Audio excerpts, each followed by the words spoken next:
Hello students, in this video we'll be learning about what is molecular orbital theory. Know that molecular orbital theory was put forward by the scientist named F. Hunt and R. S. Mulliken in the year 1932. So what does this molecular orbital theory state? Here you find that first of all, what do you understand by molecular orbitals? The orbitals present in a molecule, that is called molecular orbitals. Electrons are arranged in molecules in molecular orbitals. Now the question is, how is a molecular orbital formed? It is formed by the combination of atomic orbitals. So, according to molecular orbital theory, it states that atomic orbitals, which are of similar symmetry and similar energy, they can combine together, and the combination results in two different types of molecular orbitals. So, here you find that if two atomic orbitals combine together, it results in two molecular orbitals.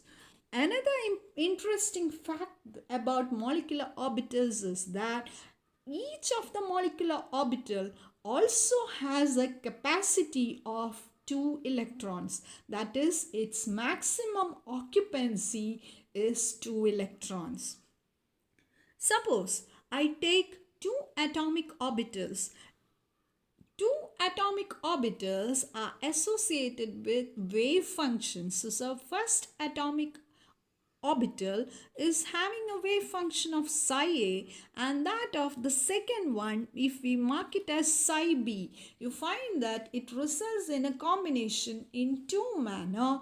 One is by the combination psi a plus psi b, whereas the second one is obtained by subtracting the wave function of one from the other.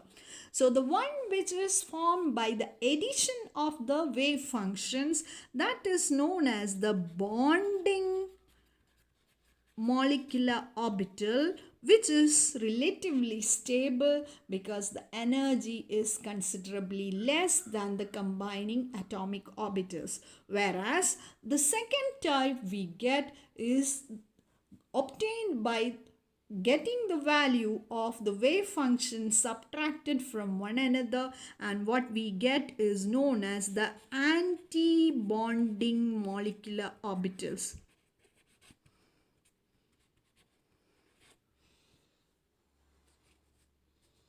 We shall go into the details now.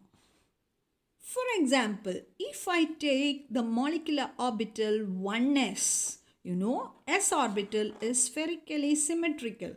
So the next orbital that should be taken is again 1s because it should be of comparable energy and symmetry. So this is also having symmetric, that is spherically symmetrical.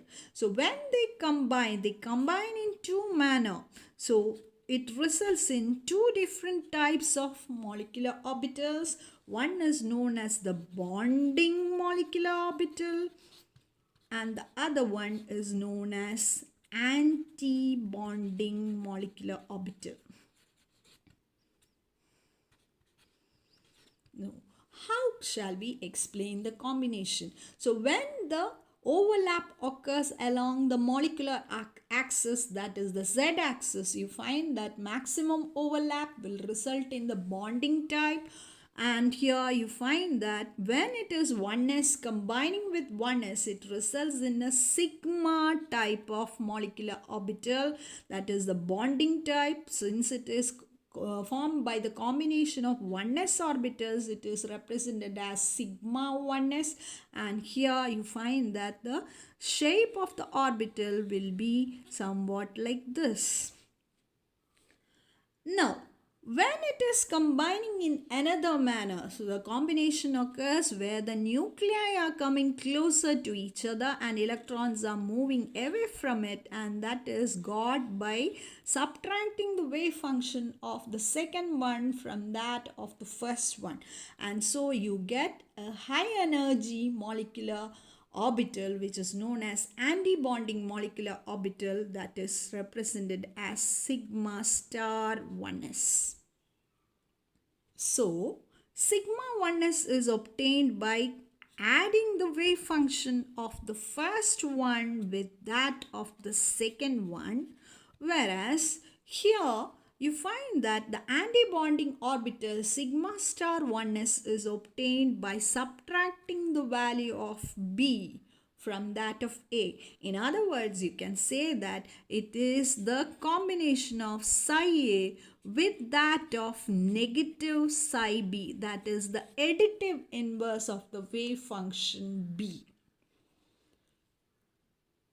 Similarly, 2s orbitals are also spherically symmetrical. So 2s orbitals will combine with 2s orbitals, resulting in two types of molecular orbitals. The one with bonding type, that will be marked as sigma 2s, and the antibonding ones will be marked as sigma star 2s. Coming to the next type of orbital, the next higher orbital is 2p. So we know that 2p orbitals are degenerate, and we have three varieties of 2p orbitals. So if you are taking 2pz orbital, which is symmetrical about the molecular axis, we have 2pz combining with 2pz. We know that according to molecular orbital theory, it will combine in two different manner, and the combining atomic orbitals should be of comparable symmetries and energies. So here you find that the combination will result in two types of molecular orbitals. So suppose we are marking the wave function like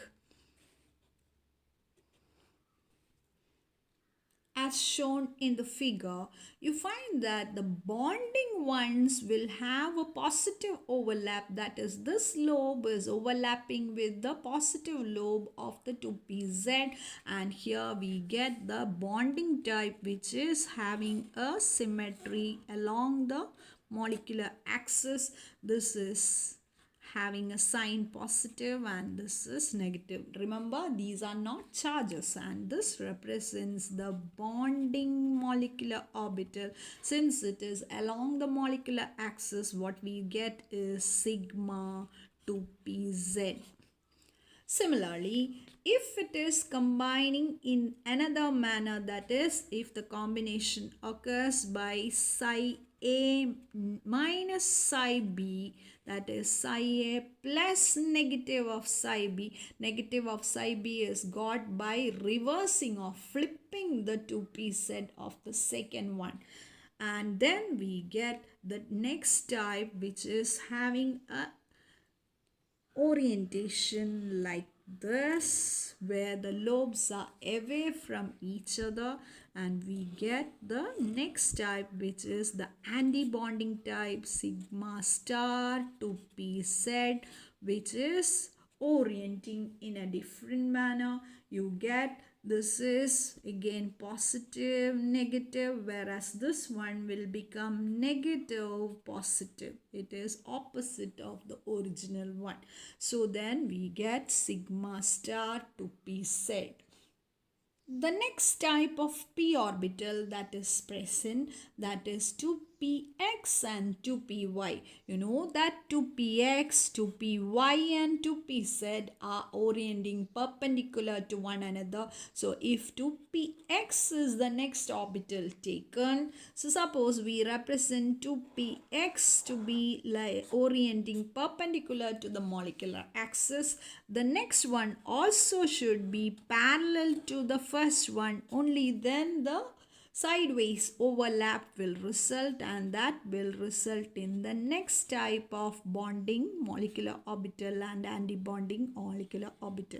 So here you find that it is overlapping perpendicular to the molecular axis. So sideways overlap will result in the molecular orbitals which are orienting perpendicular to the molecular axis, and we get the one which is having a positive lobe on top and the negative lobe at the bottom.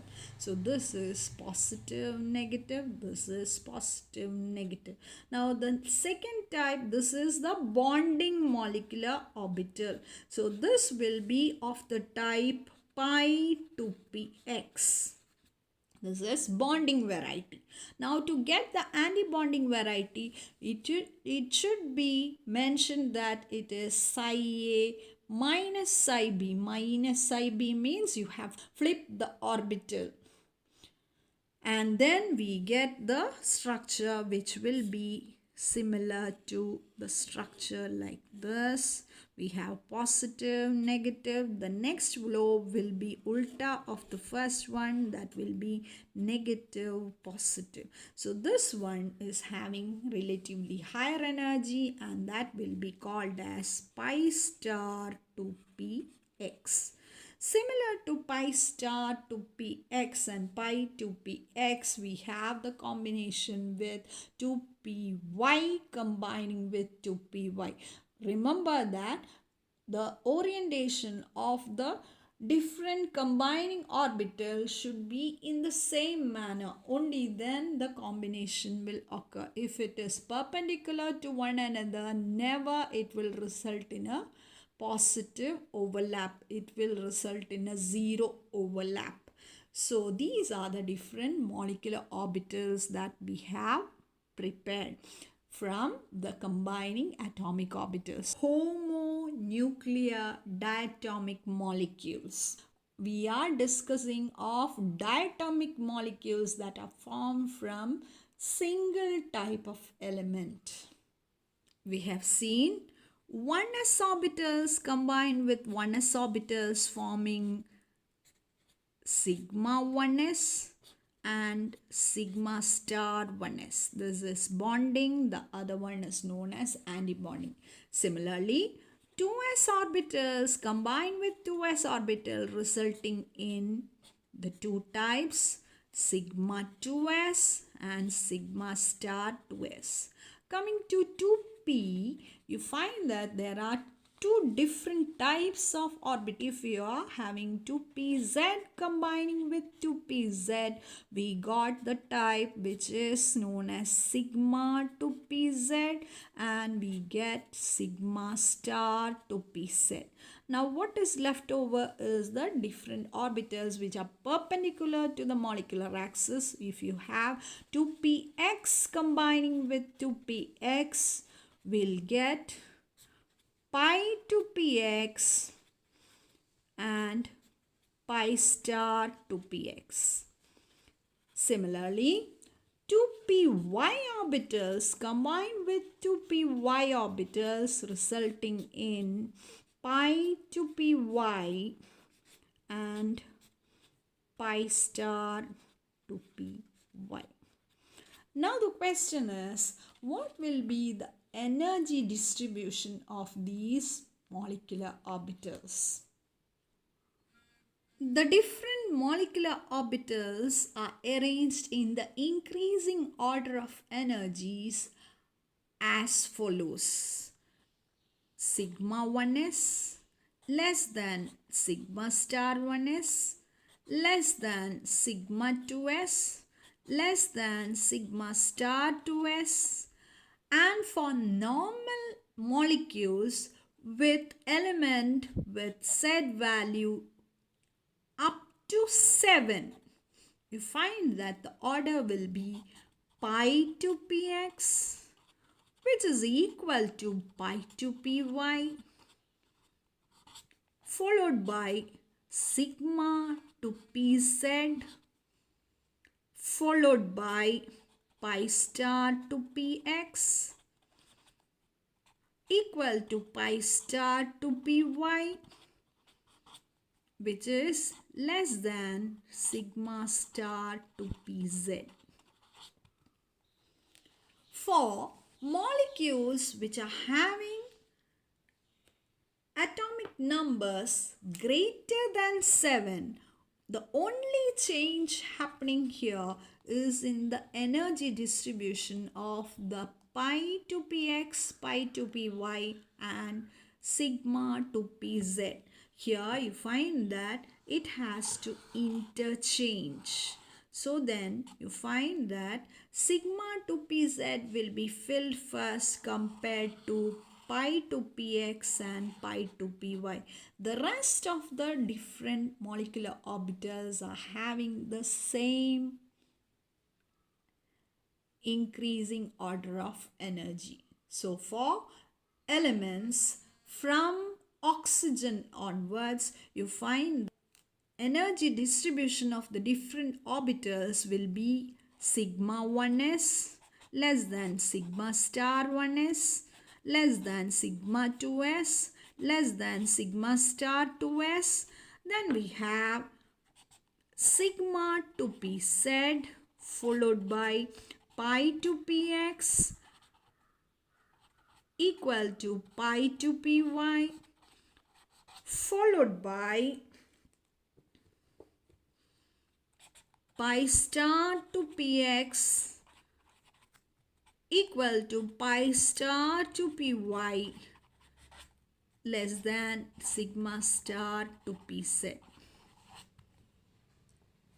So this is the typical energy distribution of the molecular orbitals for molecules with Z value greater than or equal to 8.